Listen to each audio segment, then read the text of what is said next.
and sunscreen cause cancer? That's probably the most important question to ask this summer, and the answer may surprise you. If you ask any dermatologist, esthetician, or skincare expert, I think they all would agree that sunscreen is the most important product in your skincare arsenal. That's because the sun is the #1 culprit in rapid skin aging, as well as being attributed to the rise of skin cancer. But is that true? If sunscreen actually prevented skin cancer, wouldn't we have a much lower amount of melanoma?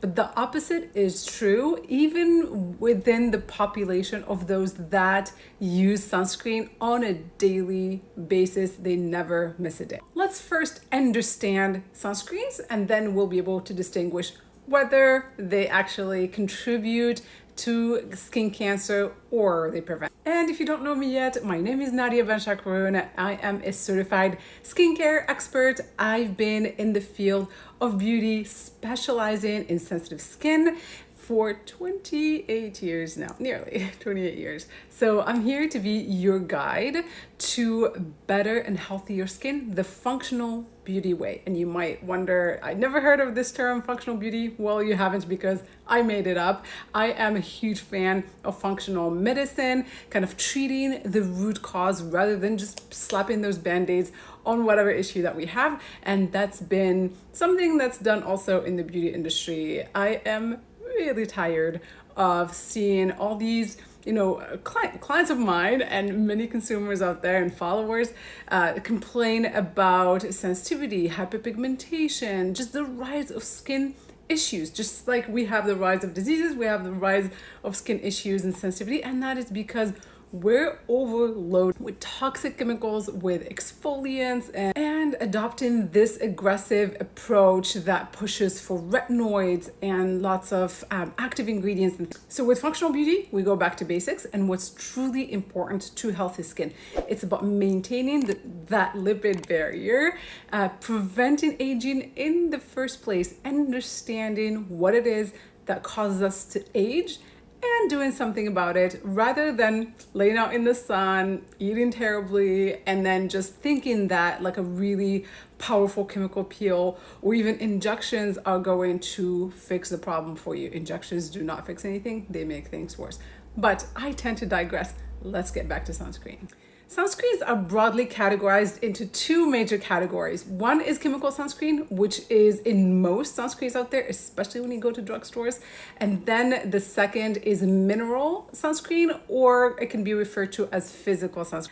Chemical sunscreens can have ingredients such as oxybenzone, avobenzone, and octocrylene. These filters, rather than deflect the sun rays, they actually absorb it into them.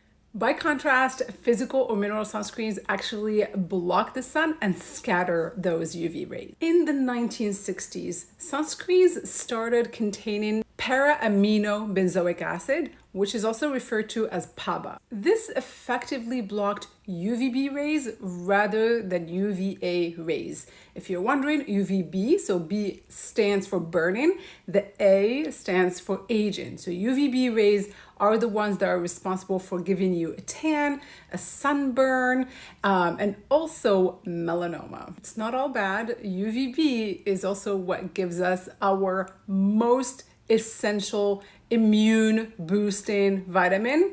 You guessed it, vitamin D. So these types of sunscreens, while blocking our vitamin D synthesis and also preventing that burn, they allowed for UVA, which is the aging rays, the damaging rays to the skin and collagen.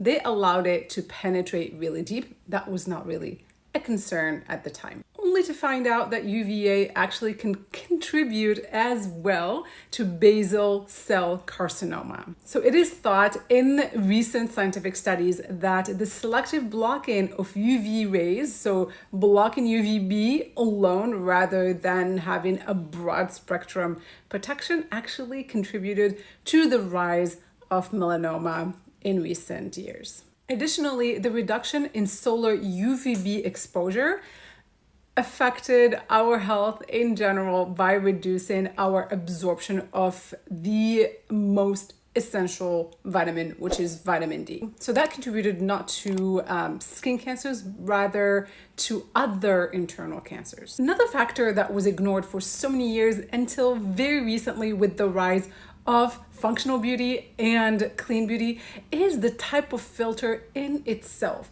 As I mentioned earlier, we have chemical filters as well as physical filters. Chemical ones are made of just that, chemicals, which not all chemicals are bad, but in this case, they are. I cannot deny the appeal of chemical sunscreens because a lot of them can be beautiful. That's how you get a great texture. You get a spray sunscreen, so you can manipulate the formula to make it smell amazing, to make it really light, to make it absorb really quickly, not be pasty, but that all comes at a cost. Those chemical filters, first of all, can be very unstable, hence requiring additional preservatives, which are not healthy for us, stabilizers, emulsifiers, so all things that absorb into our bodies along with those sunscreens, causing other issues. One ingredient that truly stands out when it comes to chemical sunscreens is benzene. Benzene can be found in so many consumer goods, fragrances, and a lot of other things, but mainly many sunscreens, and that is a flat out carcinogen. In fact, there was a report published by this lab, Valisher, that I wrote about it a while ago. You can probably dig in the beautydoctrine.com to find that blog that really links up all the information. It lists all the sunscreen brands that were tested. But anyways, they tested a bunch of different brands and found that the majority of them contained benzene. I'm surprised to know that benzene is found in gasoline, crude oil, cigarette smoke, and our consumer products that we're slathering all of our faces in fear of developing cancers. We're actually introducing a very powerful carcinogen to our bodies. Benzene can significantly affect our health, contributing to certain blood cancers, including can be linked to irregular heartbeat, headaches, dizziness, and a lot of other issues. And the worst part is benzene is not an ingredient that's typically listed on the INCI list, and that is the ingredient list that we all are learning now to scan. It's something that is found within certain formulations rather than an ingredient that is added. So that makes our jobs much more difficult in trying to scrutinize the different products that we're using and identify which ones have benzene. So really good rule of thumb is to avoid chemical sunscreens in the first place. They are inefficient, they degrade very quickly. I know, again, the appeal is there when it comes to beautiful textures, but the alternative is physical sunscreens, which are typically made of zinc or titanium, and I'll get to that. I'll get in depth about which one of those filters is better and how to pick a good sunscreen. But the reason most consumers avoided physical or mineral sunscreens in the first place was the fact that it is pasty and white, and it gives you that white cast. And yes, zinc by nature is a white substance. However, so much progress has been made in recent years, in the formulations of mineral sunscreens. I wear one every single day. I adore my sunscreens, and I tend to go for ones that are tinted, just to make sure there is not even a possibility of having a white cast. If I get tan, I always use one that's tinted, and that prevents me from having to apply foundation powder, all these things. So the one sunscreen can give me moisture protection and that really nice glow with the tint. Why not? Valisher's study of nearly 300 sunscreens found that 27% of them included or contained an unsafe amount of benzene. And a few brands you'd recognize: Neutrogena, La Roche-Posay, CVS brand, as well as Banana Boat. Now, let's talk about how to select a great sunscreen that potentially does not have benzene and all the other issues that we talked about. So remember when I said that mineral sunscreens actually sit on the surface of the skin, blocking the sun and scattering those UV rays? That is in itself one of the biggest benefits of mineral sunscreen. You want it to sit at the surface of the skin and do its job in protecting you rather than absorbing into your bloodstream and creating issues. The first benefit. The second benefit is that zinc is actually one of my absolute favorite ingredients. Years ago, I started using it for my sensitivity. I used to use it for acne. I used it for perioral dermatitis. And I just thought about that when I was applying a diaper rash cream on my baby at the time, who's now 21 years old. But at the time, I was always wondering, why does this zinc-based cream heal a rash super quick? And so that's when I started digging into zinc, and I discovered that it's one of the best ingredients that can be applied to the skin. So it's not about just protecting from the sun. It is a protective element from so many other things, and it's very healing and calming for the skin. So I've discovered zinc and have been using it for a very long time before it became such a celebrity in the sunscreen realm. Beyond all that, zinc is the only mineral filter that provides you that very needed UVA and UVB protection. And so don't be looking for mineral sunscreens just because they say so on the bottle. You want to specifically look for a mineral sunscreen that is based on zinc oxide. If you see some titanium dioxide in there, that's probably okay, but zinc is really what's going to provide you that well-rounded, safer protection. Additionally, mineral sunscreens are generally more environmentally friendly, reef safe, and much easier biodegradable.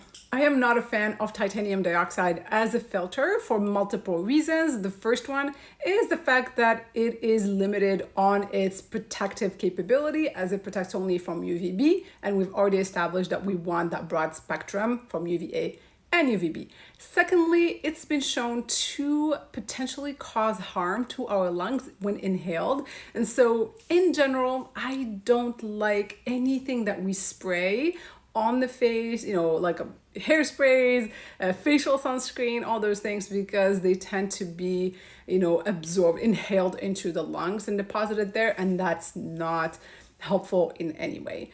So for those reasons, I tend to avoid titanium dioxide. But again, if you have a great formula that maybe has a little bit and it's not a spray formula, that couldn't hurt. But I would definitely look for zinc dioxide primarily. To make it even sweeter, look for one that's tinted. So an added mineral, which is iron oxide, is responsible for the tint, and that can help protect you from screens, from blue light. So we're in front of our phones, we're in front of our different screens every day. So that's an additional layer of protection. One last point left to address is vitamin D.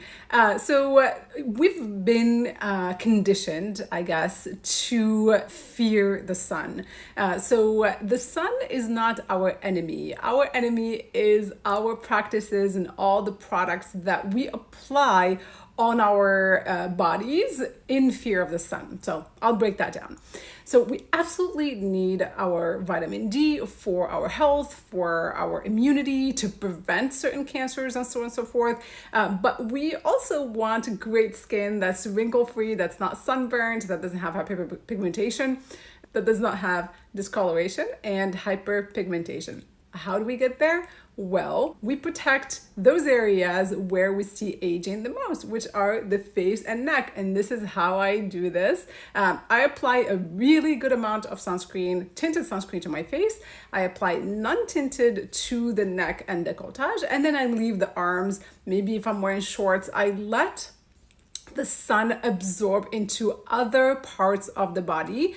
And I know what my burn-in point is. And what that means, I know if I sit in direct sunlight and protected for 20 minutes, I start getting red. So at the 20-minute mark, I'll either take a break from the sun or apply my sunscreen at that point. But there's always a period of time where I let that direct sunlight absorb into the body in the larger areas rather than the face and neck. And that's how it's a win-win. You're protecting the face from those wrinkles and, you know, signs of aging, but you're also getting that vitamin D synthesis. Just keep in mind that vitamin D synthesis takes time. So if you're in direct sunlight, you don't want to come back home and shower immediately. You're washing it off. So you have to allow a few hours for it to actually convert and absorb into the body. A few other very helpful points that can protect you this summer is building up your internal sunscreen. You can build up to 40% of your protection from the food you eat. Yes.